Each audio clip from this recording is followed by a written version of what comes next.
Hello everyone. बेटा अपन लोग आज नया टॉपिक पढ़ेंगे, understanding the entity and its environment. उसके पहले ये दो क्वेश्चन देख ले छोटे छोटे। One of the team member of auditor of highly capable limited was of the view that materiality and audit risk are only considered at planning stage. एक बंदा कह रहा है सिर्फ प्लानिंग स्टेज पे ही कंसीडर करना चाहिए मटेरियलिटी को। सही कह रहा है क्या? नहीं, वो पूरी कहानी लिख देना। Planning, performing, identify risk, uncorrected risk, उसको दोनों को इवेल्यूएट करने में और ओपिनियन फॉर्म करने में, बस वही लाइन लिखनी है। देखो पूरी वही लाइन लिखी है। चलो आगे बढ़ो। ठीक है, ये बता देंगे वो गलत है और फिर कहाँ का कंसिडर करेंगे वो बता देंगे। अब ये बोलता है CA राजा, CA राजा है बेटा, is auditor of Buildwell forging private limited having a revenue of ₹25 crore. The company has been sanction a term loan. भाई कंपनी को लोन सैंक्शन हुआ है 50 लाख बैंक से। ठीक है, however as at the end of the year only ₹1 lakh was availed due to delay in procurement of asset. Bank ने एक 50 लाख का लोन सैंक्शन किया है। अब ध्यान सुनते रहना बात। एक कंपनी को बैंक ने 50 लाख का लोन सैंक्शन किया है और यहाँ पर बोला है end of the year only 1 lakh was availed due to delay in procurement of asset. भाई ये लोन इन्होंने एसेट के लिए लिया होगा। ठीक है, और एसेट का जो प्रोक्योरमेंट है, परचेस वगैरह करने का जो है एसेट का, उसमें डिले हो गई। तो अभी तक 50 लाख ये लोग यूज़ ही नहीं कर पाए, उसने सिर्फ 1 ही लाख यूज़ किया है। समझ रहे हो? बैंक ने इनको 50 लाख का लोन सैंक्शन किया, लेकिन प्रोक्योरमेंट ऑफ एसेट के अंदर डिले हुआ। एसेट का प्रोक्योरमेंट नहीं हो पाया, अरेंजमेंट नहीं हो पाया टाइम पे, तो उसकी वजह से अभी 1 लाख ही खर्च हुआ है इनको। ठीक है, एसेट के प्रोक्योरमेंट के लिए लिया होगा। 50 लाख का लोन क्यों लिया होगा? तो ये सैंक्शन तो हो गया, मगर यूज इन्होंने सिर्फ अभी 1 लाख ही किया। यहाँ तक बात समझ में आ रही है? The financial statement of the company do not disclose nature of security against which loan has been taken. इन्होंने नेचर ऑफ सिक्योरिटी डिस्क्लोज नहीं किया कि भाई ये जो लोन लिया है वो किसको एसेट को सिक्योरिटी पे रख के लिया है। ठीक है, तो नेचर ऑफ सिक्योरिटी नहीं बताया। Schedule 3 of companies act 2013 required disclosure in this respect. और शेड्यूल 3 रिक्वायरमेंट डिस्क्लोजर रिक्वायरमेंट बोलता है डिस्क्लोज करना पड़ेगा। शेड्यूल 3 बोलता है कि नेचर ऑफ सिक्योरिटी को डिस्क्लोज करना पड़ेगा और इन्होंने नहीं किया। Discuss whether non disclosure of nature of security is material for auditor. क्या है? मटेरियल है। तो इसमें वो लाइन लिख देंगे, स्टैट्यूटरी रिक्वायरमेंट अगर किसी डिस्क्लोजर के बारे में बोले तो अमाउंट मटेरियल है irrespective of its amount. Same यही लाइन लिखी हुई है।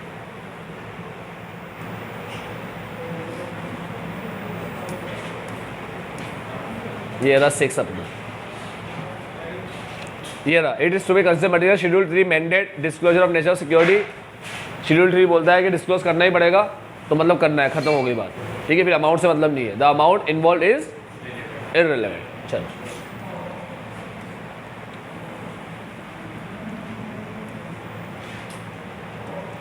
अब बेटा अपन बार बार पढ़ रहे हैं कि एनडीटी को समझो, एनडीटी को समझो। क्या समझे भाई एनडीटी के बारे में? अंडरस्टैंडिंग लेना है एनडीटी की। तो हमने देखा कि एनडीटी की क्या क्या चीज़ों को अंडरस्टैंडिंग, क्या क्या चीज़ें समझी एनडीटी के बारे में जो हमें हमारे ऑडिट के अंदर काम आएगी।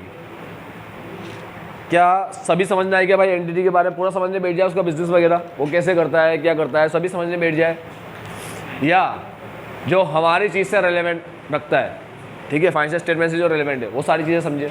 अब उसमें क्या क्या समझना है अपन को वो देखते हैं एनडीटी के बारे में। सबसे पहला आया अपना ऑर्डर को इसकी अंडरस्टैंडिंग लेनी है, वो है ना understanding the entity and its environment. ठीक है, तो शॉर्ट में लिख दिया एंटिटी एंड इट्स एनवायरनमेंट। क्या मतलब है इसका? एंटिटी एंड इट्स एनवायरनमेंट का, यानी कि इसकी अंडरस्टैंडिंग लेनी है इसकी। सबसे पहला relevant industry, regulatory and other external factor. पहला पॉइंट है एक्सटर्नल फैक्टर पे, दूसरा पॉइंट आएगा इंटरनल फैक्टर पे। ठीक है, including the applicable financial reporting framework. सबसे पहले आता है रेलेवेंट इंडस्ट्री फैक्टर। 3 चीज़ के बारे में बोला है यहाँ पर, इंडस्ट्री, रेगुलेटरी और अदर। ठीक है, 2 के नाम बताया और 1 को अदर बोला, अदर इसके अलावा जो भी है। अब सबसे पहले आता है रेलेवेंट इंडस्ट्री फैक्टर। अगर तुम ध्यान से देखो तो 12वीं कक्षा में एक चैप्टर आता था बिजनेस एनवायरनमेंट नाम। ठीक है, बिजनेस एनवायरनमेंट के अंदर 2 फोर्सेस आते थे, स्पेसिफिक फोर्स और जनरल फोर्स। ठीक है, कुछ जनरल होते थे, कुछ स्पेसिफिक होते थे। अब जो स्पेसिफिक फोर्स आते थे, ठीक है, यानी कि अभी मैं तुम्हें सब एक साथ मिलाकर बोलूँ जनरल स्पेसिफिक, तो उसके अंदर आते थे कस्टमर, सप्लायर, कॉम्पिटिटर, ठीक है, इन्वेस्टर वगैरह सब आते थे उसके अंदर, ठीक। तो वही चीज़ यहाँ पर है, ये बिजनेस एनवायरनमेंट है और इसके अंदर आया कॉम्पिटिटिव एनवायरनमेंट, सप्लायर, कस्टमर और टेक्नोलॉजिकल डेवलपमेंट। वहाँ टेक्नोलॉजिकल के साथ साथ इकोनॉमिकल भी आता था, ठीक है, पॉलिटिकल भी आता था, लीगल भी आता था और सोशल भी आता था, है ना। यहाँ पर अभी सिर्फ टेक्नोलॉजी का यूज़ किया है, टेक्नोलॉजी को लिया है बस जनरल फोर्स के अंदर, ये बाकी सब specific competitive environment, supplier, customer, है ना। तो अगर 12वीं कक्षा की चीज़ें याद है तो इसमें कोई दिक्कत आएगी नहीं, ठीक है। याद हो गया ना कौन कौन, एक हमें माल देने वाला, एक हमसे माल लेने वाला और एक हमारा कॉम्पिटिटर और एक टेक्नोलॉजिकल एनवायरनमेंट। ये आता है किसके अंदर, रिलेवेंट इंडस्ट्री फैक्टर्स के अंदर। अब ये इंडस्ट्री फैक्टर क्यों बोला है वो भी समझाऊंगा, ठीक है। चलो आओ पहले इनको समझते हैं भाई, ये इसके अंडरस्टैंडिंग क्यों ले। यहाँ से शुरू करते हैं टेक्नोलॉजिकल डेवलपमेंट से, उल्टा चलते।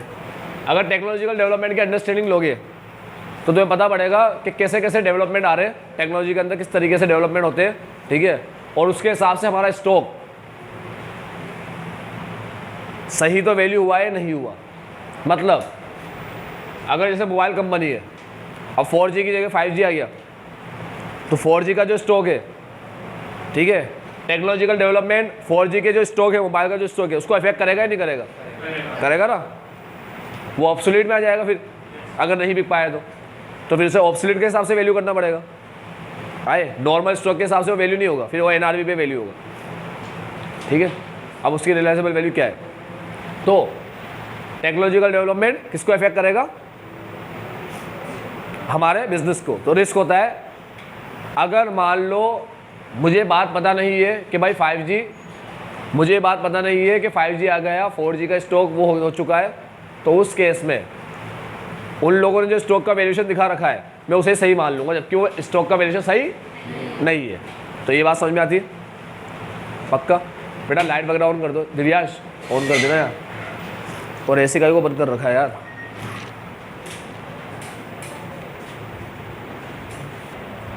तो टेक्नोलॉजिकल डेवलपमेंट के बारे में पढ़े अपन, क्या टेक्नोलॉजिकल डेवलपमेंट की नॉलेज होगी तो अपन लोग क्या करेंगे, अपन पता लगा पाएंगे कि जो स्टॉक है वो ऑब्सोलीट वगैरह तो नहीं है, ठीक है, क्योंकि उसका वैल्यूएशन अलग होगा, वैल्यूएशन में फ़र्क पड़ेगा। अगर तुम्हें पता ही नहीं टेक्नोलॉजिकल डेवलपमेंट के बारे में, तुम्हें पता ही नहीं पड़ेगा भाई वैल्यू स्टॉक का वैल्यूएशन सही है नहीं है, क्या है क्या नहीं, ठीक। अब दूसरी बात, मोबाइल वगैरह जो होता है उसका अपन को नॉलेज रहता है कि भाई क्या क्या उसमें अपडेट्स आ रहे हैं, क्या क्या नई नई टेक्नोलॉजी आ रही है उसमें। अभी जैसे 5G आया तो सबको पता है 5G आ गया, क्योंकि अपन को मोबाइल चेंज करना रहता है। तो चलो मोबाइल है तो पता है, बाकी अपन को हर टेक्नोलॉजी का नॉलेज थोड़ी है। वॉशिंग मशीन के बारे में सब पता है, कौन कौन सी नई नई टेक्नोलॉजी आ रही है, कार के बारे में पता है, बाइक के बारे में पता है, इसके बारे में, भाई सबके बारे में थोड़ी पता है। आज जैसे बाइक है, कार है, कोई पर्सन लेता है तो लंबे टाइम तक उसके पास रहती है वो, ठीक है। मोबाइल की तरह थोड़ी बदलता रहता है वो, या सबसे पूछता रहता है और कौन सा मोबाइल है तेरे पास, कौन सी कार है तेरे पास, क्या टेक्नोलॉजी है उसके अंदर। तो जनरली क्या होता है, नॉर्मल अपने पास जो चीज़ें होती है उसकी नॉलेज होती है अपने पास। चलो कार वगैरह की मान लो अपने पास नॉलेज है, लेकिन हर चीज़ की, हर इलेक्ट्रॉनिक कंपोनेंट की नॉलेज नहीं होती, ठीक है। इसीलिए वहाँ पर जाकर इसकी अंडरस्टैंडिंग लेनी है। साथ में कस्टमर रिलेशनशिप, कौन कौन इसके कस्टमर है, उसके साथ क्या रिलेशनशिप है, कोई रिलेटेड पार्टी ट्रांजेक्शन तो नहीं हो रहा, ठीक है। सप्लायर के बारे में जान लो, सप्लायर कैसे है, सप्लायर में तो कोई नहीं है रिलेटेड पार्टी, सप्लायर क्या अकेला है क्या, सिंगल सप्लायर है क्या, उसको मोनोपोली है क्या, ठीक है, या वो बहुत ज़्यादा अमाउंट में, मतलब उसके रेट में ज़्यादा फ्लक्चुएशन है क्या मार्केट की रेट से। तो अपना कोई एक ही बड़ा सप्लायर है या क्या है, कैसे अपन माल ले रहे हैं, पैटर्न क्या है अपना, ठीक है। उसके बाद कॉम्पिटिटिव एनवायरनमेंट, कॉम्पिटिटर कम है ज़्यादा है, ज़्यादा कॉम्पिटिटर तो नहीं है, रिस्क ज़्यादा तो नहीं है, क्योंकि रिस्क ज़्यादा होगा तो तुम्हें पता ही है बिजनेस रिस्क क्या करता है, एक्सटर्नल फैक्टर जो बिजनेस इसको राइज करते हैं वो इन्फ्लुएंस कर सकते हैं, ठीक है। एक बात याद रखना, जो रोम होता है, रोम इनहेरेंट रिस्क जो होता है, वो बिजनेस रिस्क का पार्ट होता है। कई सारे बिजनेस रिस्क होते हैं, ठीक है, उसमें से कुछ बिजनेस रिस्क किसको इन्फ्लुएंस करते हैं? इनहेरेंट रिस्क, ठीक है। तो इनहेरेंट रिस्क बिजनेस रिस्क का क्या है? पार्ट है। आगे आएगा, भी टिक लगवा दूंगा तुम्हें। चलो समझ गए, कॉम्पिटिटर ज़्यादा तो नहीं है, रिस्क की एनवायरनमेंट तो नहीं है। उसके बाद दूसरा नाम वर्ड लिखा हुआ था रेगुलेटरी एनवायरनमेंट, रेगुलेटरी फैक्टर, ठीक है। अब रेगुलेटरी फैक्टर का मतलब होता है कि जिस भी इंडस्ट्री में कोई चीज़ ऑपरेट हो रही है तो उसका एक रेगुलेटर होता है। जैसे बैंकिंग इंडस्ट्री का रेगुलेटर है आरबीआई, इंश्योरेंस का इरडा, IRDA, ठीक है, insurance regulatory development authority of India, ठीक है। तो ये जो अलग अलग रेगुलेटर होते हैं, नॉर्मली याद रखो, जैसे बैंक का आरबीआई, ठीक है, तो ये लोग कुछ रूल्स वगैरह बनाते हैं, ठीक है, इनकी कुछ रिक्वायरमेंट होती है, डिस्क्लोजर रिक्वायरमेंट वगैरह होती है। तो include the regulatory environment, environment के अंदर ऐसे बोल रहा है relevant regulatory factor include the regulatory environment. मस्ती कर रहा है पागल, रेगुलेटरी फैक्टर के अंदर रेगुलेटरी एनवायरनमेंट आता है, ऑब्वियस बात है। अब क्या क्या चीज़ें आती है इसके अंदर? AFRF आता है, लीगल आता है और पॉलिटिकल आता है। तो लीगल पॉलिटिकल यहाँ हो गए, टेक्नोलॉजिकल ऊपर हो गया। जोड़े से होते हैं सोशल इकोनॉमिकल, ठीक है, लीगल पॉलिटिकल, और एक रहता है टेक्नोलॉजिकल, ठीक है। तो अपने अभी टेक्नोलॉजिकल को तो ऊपर ले लिया, एक जोड़ आ गया लीगल और पॉलिटिकल का। तो रेगुलेटरी फैक्टर में सब आ गए, AFRF, लीगल और पॉलिटिकल। अब ये क्या चीज़ है? पॉलिटिकल एनवायरनमेंट का क्या अंडरस्टैंडिंग है, लीगल एनवायरनमेंट का क्या रहा अंडरस्टैंडिंग लेना? अरे भाई, लीगल एनवायरनमेंट का अंडरस्टैंडिंग रहा जैसे कंपनीज एक्ट लगता है, तो कंपनीज एक्ट में कोई चेंज वेंज तो नहीं आया भाई, ठीक है।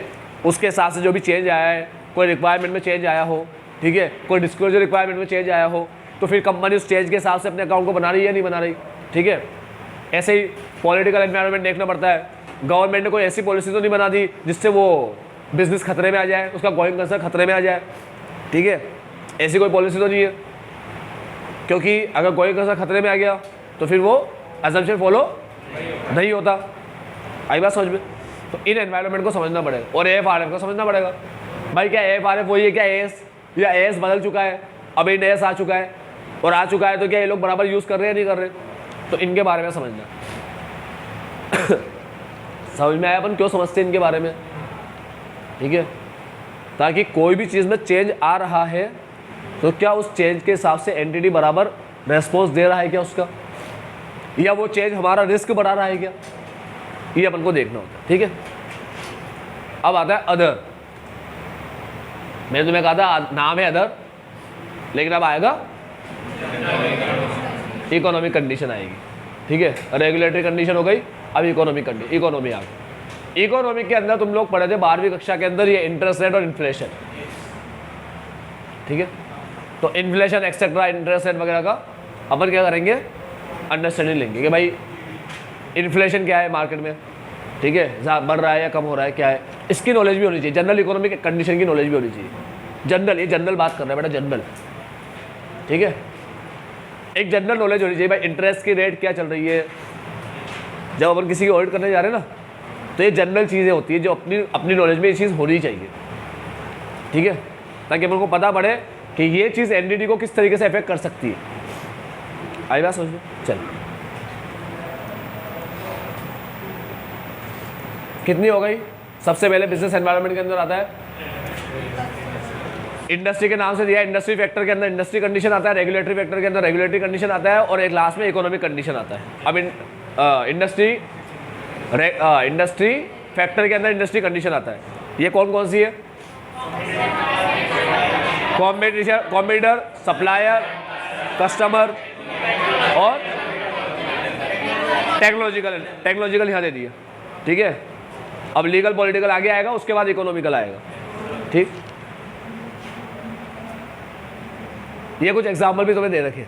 Market and competition, whether entities engage in seasonal activity में एंगेज है क्या, प्रोडक्ट की technology relating to entity's product, the industry in which the entity operates may give rise to specific risk. याद रखना, जिस इंडस्ट्री में एंटिटी ऑपरेट होता है ना, हर इंडस्ट्री के कुछ स्पेसिफिक रिस्क होते हैं, ठीक है। जैसे बैंकिंग इंडस्ट्री हुई, इंश्योरेंस इंडस्ट्री हुई, ठीक है। उसके बाद मैन्युफैक्चरिंग हुआ, उसमें भी क्लॉथ मैन्युफैक्चरिंग इंडस्ट्री हुई, शूज़ मैन्युफैक्चरिंग इंडस्ट्री हुई, ठीक है, ऑटो पार्ट्स मैन्युफैक्चरिंग इंडस्ट्री हुई। तो ऐसा अलग अलग होता है, ठीक है।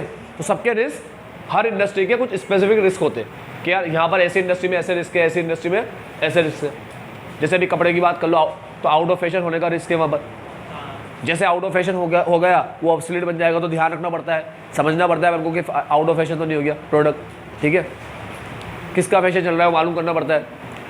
ऊपर पड़े थे एक्सटर्नल, अब आएगा इंटरनल। इंटरनल में सबसे पहले आता है ऑपरेशन, काम कैसे कर रहे हैं भाई, कैसे बिजनेस ऑपरेट कर रहा है वो क्लाइंट अपना। उसके बाद ओनरशिप और गवर्नेंस स्ट्रक्चर। ओनरशिप में मालूम कर लो कौन कौन मालिक है, ठीक है, इससे पता पड़ जाएगा कि किसी के साथ मालिक का किसके साथ रिलेशन है, ठीक है, हम किसके साथ ट्रांजेक्शन कर रहे हैं उसके साथ कोई रिलेशन है क्या, तो वो रिलेटेड पार्टी ट्रांजेक्शन में आएगा। उसका डिस्क्लोजर प्रॉपर होना चाहिए, उसमें रिस्क ज़्यादा रहता है फ्रॉड का, ठीक। फिर बोलता हूँ रिलेटेड पार्टी ट्रांजेक्शन के लिए मना नहीं करता। तुम जब से पढ़ते आ रहे हो ना, पहले चैप्टर से ही पढ़ते आ रहे हो, वहाँ से रिलेटेड पार्टी का नाम शुरू हो जाता है। ऐसा लगता है रिलेटेड पार्टी दुश्मन हो इनकी, ठीक है, और भर भर के उसके लिए एक्ट एस ऐसे सब बना रखे उसके लिए। तो भाई दुश्मन नहीं है, ये लोग का मानना है कि रिलेटेड पार्टी ट्रांजेक्शन में है, और ये लोग का क्या सबका ही ये मानना होता है कि रिलेटेड पार्टी ट्रांजेक्शन के अंदर ही सबसे ज़्यादा रिस्क होता है फ्रॉड का, ठीक है, फ्रॉड वाला रिस्क सबसे ज़्यादा वहाँ होता है। इसीलिए उसमें संभलने की बात करते हैं कि भाई संभल के करो ट्रांजेक्शन, मतलब उसका प्रॉपर डिस्क्लोजर होना चाहिए, ऑडिटर उसको प्रॉपर चेक करे।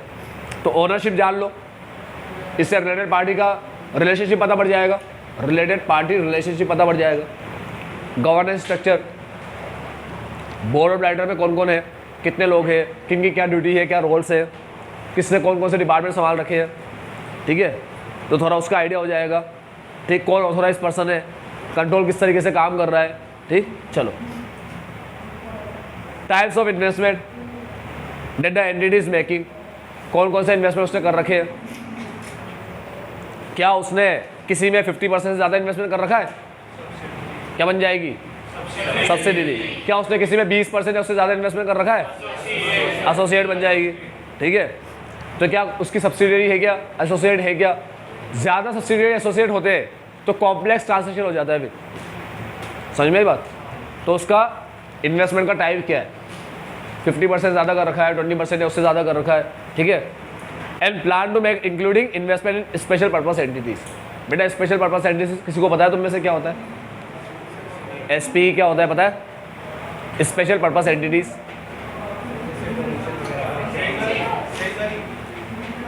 सेज अलग होता है, स्पेशल इकोनॉमिक जोन वाली अलग होती है। नहीं, स्पेशल पर्पस एंटिटी होता है जैसे अगर मान लो एक बिजनेस को, हाँ वेरी गुड, एक इंडस्ट्री को एक दूसरा मतलब एक बिजनेस है, ठीक है, उसके दिमाग में एक आइडिया है, उसे कोई और दूसरे आइडिया पे वर्क करना है, लेकिन उसको लगता है कि अगर नहीं चलेगा तो अपना नाम खराब होगा, तो क्या करती है एक दूसरी एंटिटी, एक दूसरे नाम से एक अलग एंटिटी खोल देती है, ठीक है। वो एंटिटी हमारे बिजनेस का जो काम है जो हम करना चाह रहे हैं वो उसके थ्रू करेंगे, अपन डायरेक्ट नहीं करेंगे, उसमें अपना मेजर इन्वेस्टमेंट रहेगा, ठीक है, उसमें अपना मेजर इन्वेस्टमेंट रहेगा। तो फिर क्या होगा, चल गई अच्छी तो अच्छी बात है, अपना मेजर इन्वेस्टमेंट है, से अपने अपन ही मालिक है उसके। नहीं चली तो अपनी इंडस्ट्री का नाम खराब, अपने बिजनेस का नाम खराब नहीं होगा, ठीक है। तो एक स्पेशल काम के लिए बनाई जाती है, इसलिए इसको बोलते हैं स्पेशल पर्पस एंटिटीज, ठीक है। चल जाती है तो फिर सब डिक्लेयर वगैरह हो जाता है, सब पता पड़ जाता है भाई ऐसा इसने बनाई है, ऐसा किया है। अब the way that the entity is structure and how it is finance, इसमें अपन पढ़े थे कि अगर डेट ज़्यादा हो, है ना, तो फिर वो मटेरियलिटी के अंदर अपन ने देखा था बेंचमार्क के अंदर कि लोगों का जो अटेंशन होगा किस पे फोकस रहेगा, एसेट के ऊपर रहेगा, ठीक है, कि भाई एसेट कितनी है इनके पास। तो ऐसे ही वो फाइनेंस किससे हुए वो भी देखना पड़ेगा। The way that the entity is structured, वो कैपिटल स्ट्रक्चर, डेट और equity, and how it is finance. चलो अब यह बता रखा है whether entity is a complex structure, structure कैसा उसका कॉम्प्लेक्स स्ट्रक्चर है क्या, वेदर इट हैज सब्सिडियरीज, मैंने बता ही दिया ऊपर तुम्हें, सब्सिडियरी ज़्यादा है तो फिर कॉम्प्लेक्स स्ट्रक्चर कहलाएगा। Matter related to ownership, ownership की बात कर रहा है, मतलब यहाँ पर लिखी हुई चीज़ों के एग्जाम्पल है।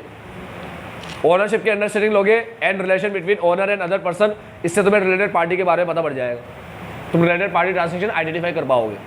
एंड अकाउंटेड फॉर एप्रोप्रिएटली, ठीक है। अगर एंटिटी की सब्सिडियरी बहुत ज़्यादा है, ये एग्जाम्पल है टाइप्स ऑफ इन्वेस्टमेंट का, ठीक है, तो पता पड़ जाएगा कि उसका स्ट्रक्चर कैसा है, कॉम्प्लेक्स। तो क्या एंटिटी का कॉम्प्लेक्स स्ट्रक्चर है क्या, यानी फॉर एग्जाम्पल वेदर इट है सब्सिडियरीज, और दूसरा अगर ओनरशिप का बारे में जाने और रिलेशन बिटवीन ओनर और अदर पर्सन अपन जाने, तो इससे अपन आइडेंटिफाई कर पाएंगे रिलेटेड पार्टी ट्रांसैक्शन। और कुछ एग्जाम्पल दे रखे, जैसे इसने बोल रखा है business operation, such as, operation word use किया था ना ऊपर, बिजनेस ऑपरेशन, उसमें आता है नेचर ऑफ रेवेन्यू सोर्स, भाई रेवेन्यू के कौन कौन से सोर्स है, कहाँ से अपने पास रुपया आ रहा है, पता पड़ा कोई सोर्स ही छुपा दिया रेवेन्यू का, बताया ही नहीं है इनकम है, और बंदा खुद ले रहा है वो इनकम। प्रोडक्ट और services, conduct of operation, location of product, production facility, की कस्टमर, सप्लायर, ऊपर किस चीज़ें आ रही है, की कस्टमर कौन है, की सप्लायर कौन है, ठीक है। चलो, इतनी जरूरत नहीं है इतने सारे एग्जाम्पल होंगे। अब आते हैं यहाँ पर the entity's selection and application of accounting policies including the reason for changes that. देखो बेटा, ऊपर पहले आया था एक्सटर्नल फैक्टर, उसके बाद आया इंटरनल फैक्टर, ठीक है। इंटरनल फैक्टर के अंदर आया सबसे पहले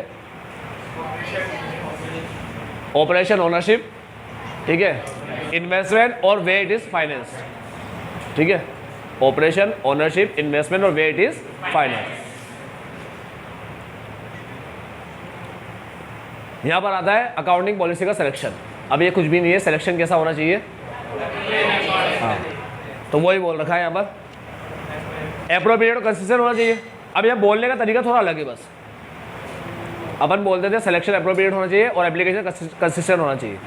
यहाँ पर एप्रोप्रिएट और कंसिस्टेंट वर्ड यूज तो करेगा, मगर थोड़ा अलग तरीके से करेगा। एप्रोप्रिएट होना चाहिए बिजनेस के लिए और कंसिस्टेंट होना चाहिए AFRF के साथ। समझ गए? कोई डाउट हो तो बोलो, बढ़ जाओ आगे।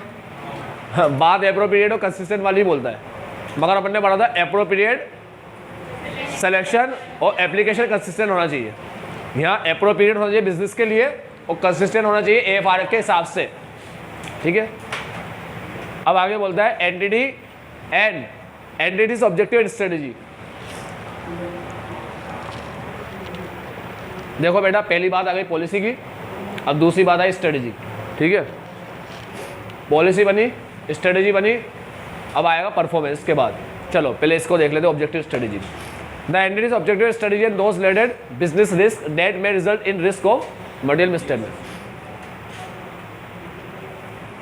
ऑब्जेक्टिव एंटिटी का, strategies and those related business risk, वो रिस्क बिजनेस रिस्क जिससे क्या हो, मटेरियल स्टेटमेंट का रिस्क आए, ठीक है, दैट में result in risk of material statement. चलो अब देखो, सबसे पहले बोलता है ओवरऑल प्लान, यानी ऑब्जेक्टिव की बात कर रहा है। फिर बोलता है अप्रोचेस, अप्रोचेस मतलब होता है स्ट्रेटेजी, ये लिखा है देखो, स्ट्रेटेजी आर दी अप्रोचेस, ठीक। तो सबसे पहले आता है overall plan to respond to this factor entities management define objective. Management क्या करता है, ऑब्जेक्टिव डिफाइन करता है, which are the overall plan. Objective होता है ओवरऑल प्लान, ठीक है, objectives are the overall plan और स्टडीज आर दी अप्रोचेस। तो कुछ भी नहीं है, ऑब्जेक्टिव की बात कर रहा है, ये स्ट्रेटेजी की बात कर रहा है। स्ट्रेटेजी बनाई जाती है ऑब्जेक्टिव को अचीव करने के लिए, याद रखना हमेशा, ठीक है। स्ट्रेटेजी फॉर्मुलेट की जाती है ऑब्जेक्टिव को अचीव करने के लिए। बिजनेस रिस्क रोम से ब्रॉडर कॉन्सेप्ट होता है, रोम बिजनेस रिस्क का पार्ट होता है, ठीक है। इंक्लूड द लेटर, रोम को इंक्लूड करता है कौन, बिजनेस रिस्क। तो बिजनेस रिस्क ब्रॉडर कॉन्सेप्ट है, रोम को इंक्लूड करता है, ठीक। बिजनेस रिस्क आता है arise from change and complexity. तो ये पैराग्राफ से बिजनेस रिस्क की बात कर रहा है, बस ये वाला पार्ट इतना। बिजनेस रिस्क ब्रॉडर है, रोम उसमें इंक्लूड है, ठीक है। और बिजनेस रिस्क कैसे अराइज होता है, चेंज और कॉम्प्लेक्सिटी से अराइज होता है, दो चीज़ से अराइज। ठीक है, अब यह बता रहा है understanding of the business risk increases the likelihood of. बेटा बिजनेस रिस्क की अंडरस्टैंडिंग जो होगी वो आइडेंटिफाइंग रिस्क, मतलब रिस्क आइडेंटिफाई करने को के लाइक्लीहुड को बढ़ा देगी। मतलब जितना अच्छा तुम बिजनेस रिस्क को समझोगे उतने अच्छे से तुम रिस्क आइडेंटिफाई कर पाओगे, ये बात बोल रहा है। Increase the likelihood, chances of identifying risk, risk identify करने के चांसेस बढ़ा देगा। समझ गए? कुछ समझाने की जरूरत तो नहीं ना। बिजनेस रिस्क को अच्छे समझ लोगे ना तो उससे रिस्क आराम से आइडेंटिफाई कर पाओगे, रिस्क आइडेंटिफाई करने के चांसेस तुम्हारे बढ़ जाएंगे। ठीक, बढ़ू यहाँ से आगे। फिर क्या बोलता है, देखो पहले बोला ऑब्जेक्टिव के बारे में, उसे अचीव करने के लिए हम बनाते हैं अप्रोचेस यानी स्ट्रेटेजी। ठीक है, स्ट्रेटेजी आर द अप्रोचेस। और बिजनेस रिस्क ब्रॉडर है, रॉम उसका पार्ट है। बिजनेस रिस्क आता है चेंज और कॉम्प्लेक्सिटी की वजह से। उसके बाद बिजनेस रिस्क को अगर आप समझ लेंगे, ठीक है, तो उससे इंक्रीज हो जाएगा चांसेस रिस्क आइडेंटिफाई करने का। Order does not have a responsibility to identify. हाँ, एक बात याद रखना बेटा, क्या ऑर्डर सारे बिजनेस रिस्क आइडेंटिफाई करने का आएगा वहाँ पर? ये काम है क्या ऑर्डर का? नहीं, सिंपल सी बात है, सारे क्यों आइडेंटिफाई करेगा वो? जो रेलेवेंट है उसके काम के हिसाब से। ठीक है, बस वो order does not have a responsibility to identify और असेस ऑल बिजनेस रिस्क, और सारे बिजनेस रिस्क को आइडेंटिफाई असेस नहीं करेगा। Because not all business risk give rise to ROMM, क्योंकि सारे बिजनेस रिस्क रोम को राइज, ये पहले ही बता दिया मैंने तुम्हें, और एक चीज़ अपन ऊपर भी पढ़ चुके हैं। ठीक है, external factor that give rise to business risk may influence inherent risk, may word use किया, यानी कि सारे इन्फ्लुएंस नहीं करते बिजनेस रिस्क, कुछ करते हैं कुछ नहीं करते। तो ऑर्डर सारे बिजनेस रिस्क को आइडेंटिफाई असेस नहीं करेगा, क्योंकि सारे बिजनेस रिस्क रोम को अराइज नहीं करे।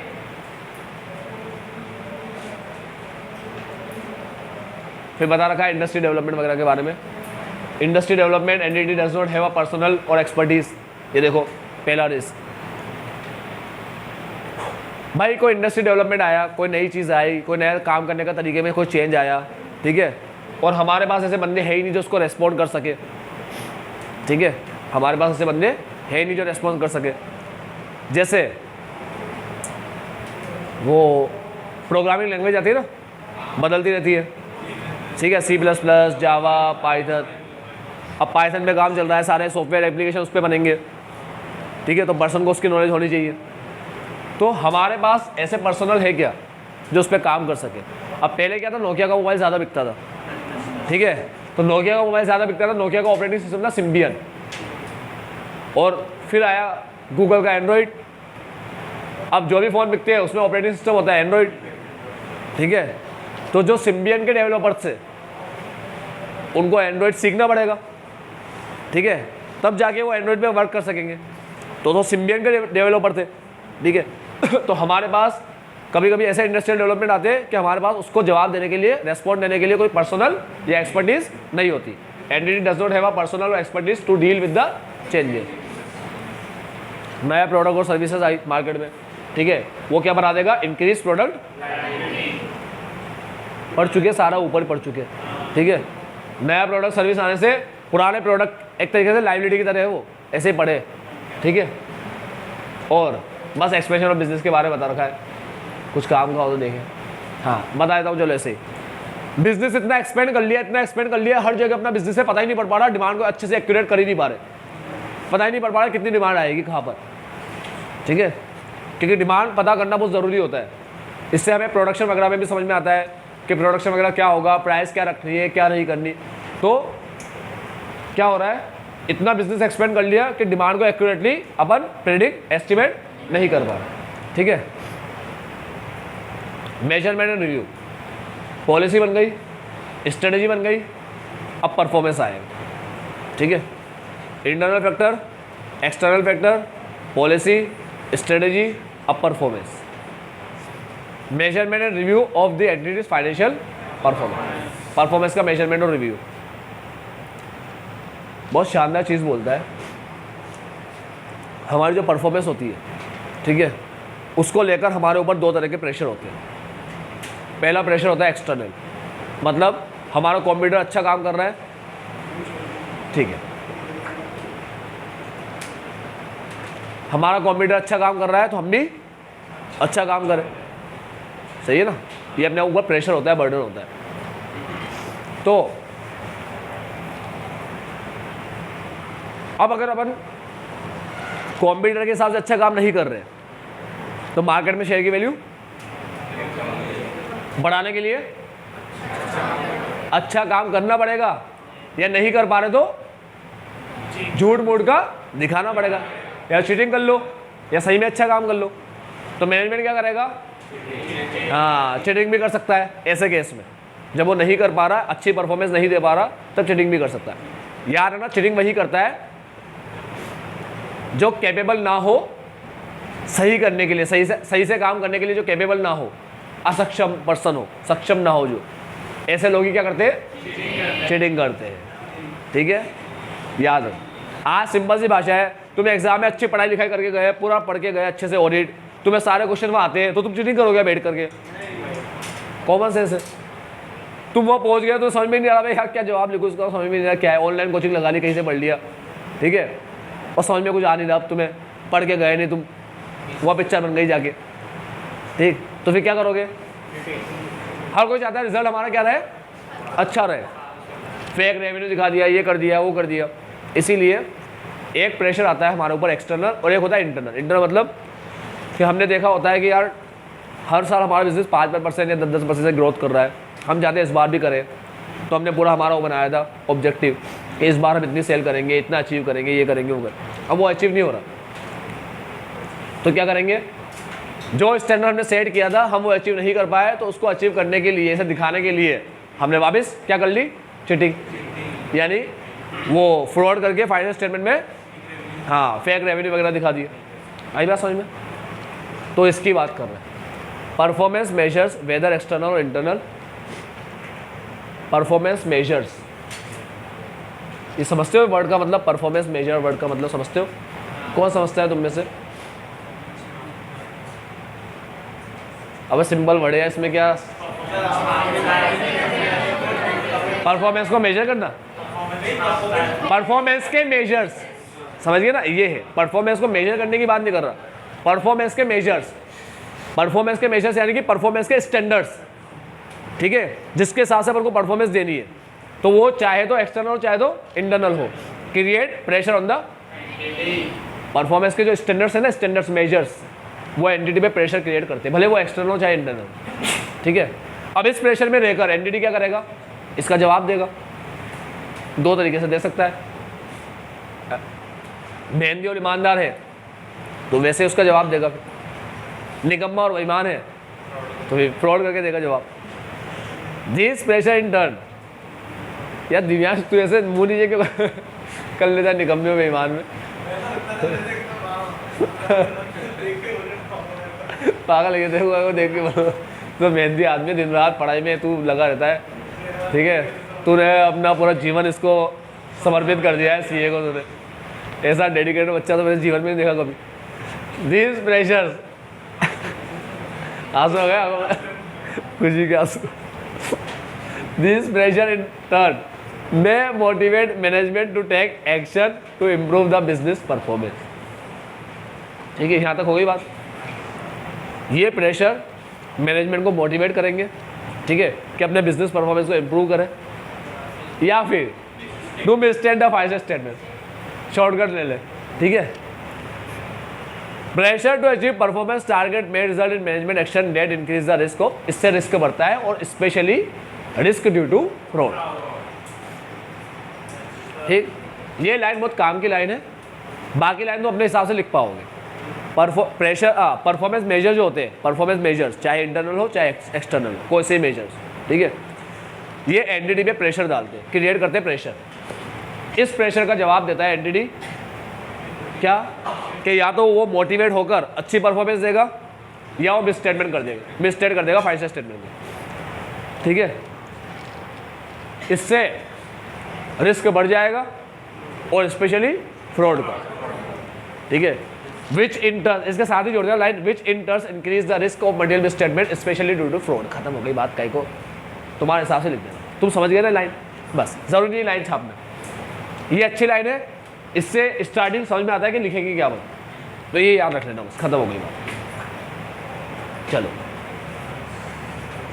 अंडरस्टैंडिंग के अंदर पहला अपन ने पढ़ा बिजनेस एनवायरनमेंट के हिसाब से कुछ आए थे, जिसको इन्होंने नाम दिया था रेलेवेंट इंडस्ट्री, फिर रेगुलेटरी आया इंडस्ट्री के बाद, फिर अदर आया। इंडस्ट्री के अंदर बिजनेस एनवायरनमेंट के फैक्टर लिख रखे हैं जिन्होंने कस्टमर, सप्लायर और वो कॉम्पिटिटर, ठीक है, और टेक्नोलॉजिकल डेवलपमेंट को वहाँ रखा है। उसके बाद टेक्नोलॉजी का तुम्हारा एग्जाम्पल दिया, तुम चाहो तो एग्जाम्पल लिख देना, कस्टमर का दिया, सप्लायर का वगैरह का दिया, ठीक है, कस्टमर वगैरह के बारे में जानेंगे ताकि इससे रिलेशनशिप पता पड़ जाए कुछ है क्या। उसके बाद आते हैं रेगुलेटरी पे, तो फिर बोलता है रेगुलेटरी फैक्टर जिसके अंदर इंक्लूड होता है रेगुलेटरी कंडीशन एनवायरनमेंट, ठीक है। इसके अंदर आता है लीगल, पॉलिटिकल और AFR है। फिर आता है हमारा अदर एक्सटर्नल फैक्टर, इसमें आएगा economic condition, other economic, general economic condition, sorry general economic condition, inflation और इंटरेस्ट रेट, ठीक है, और यही पॉइंट है 12वीं में भी, इंटरेस्ट और इन्फ्लेशन रेट, ठीक है। उसके बाद अब इंटरनल फैक्टर आएंगे, नेचर ऑफ द एंटिटी आएगा इंटरनल फैक्टर, इसमें आएगा उसका ऑपरेशन चलने का तरीका, ऑपरेशन, ओनरशिप और ओनरशिप के साथ गवर्नेंस स्ट्रक्चर, ओनरशिप और गवर्नेंस स्ट्रक्चर, ठीक है। फिर टाइप्स ऑफ, ठीक है। उसके बाद हाँ किससे फाइनेंस हुआ है वो, ठीक है।